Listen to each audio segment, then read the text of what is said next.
Registration has been on for the 2026 Unified Tertiary Matriculation Examination, UTME, which ushers students into tertiary institutions like universities, polytechnics, and colleges of education. And some good-spirited entities, individuals, groups have been making efforts to relieve students of the cost of procuring these forms.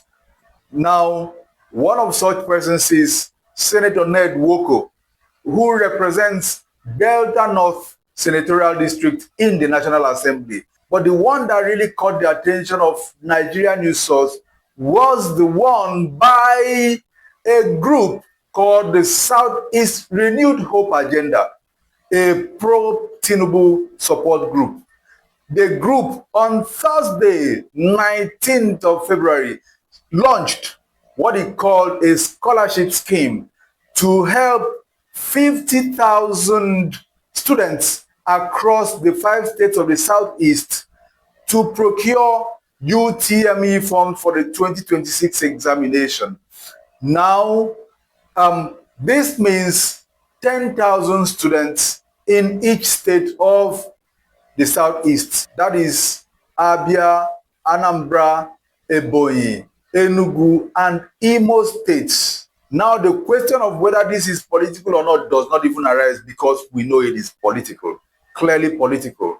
Because this is a way of campaigning for President Bola Tinubu ahead of the 2027 elections. It is similar to the empowerment that they are also trying to do through the City Boy movement.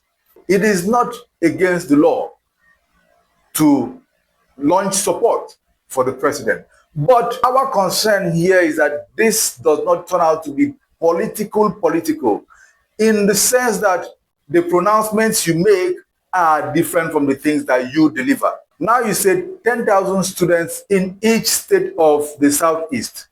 You started with Imo on 19th of February, less than 10 days before the closure of registration.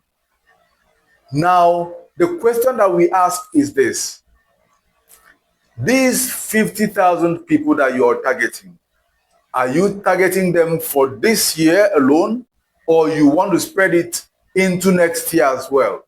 Because tell me, how possible is it to meet this target of 50,000 students across the 5 Southeast states before the 26th of February 2026, when the Joint Admissions and Matriculation Board, JAMB, set as deadline for the purchase of e-pins for UTME registration? And of course, the overall deadline for registration, according to JAMB, is 28 February.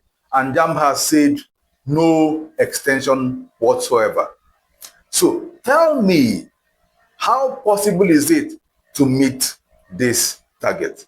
Overall, we know this move is political, but we take the good side of it. It is a good thing to do. However, we think that it should have started a little earlier than now. But that's not the issue.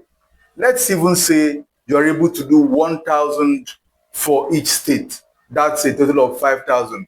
That would be a great relief to many families. Now to the second issue.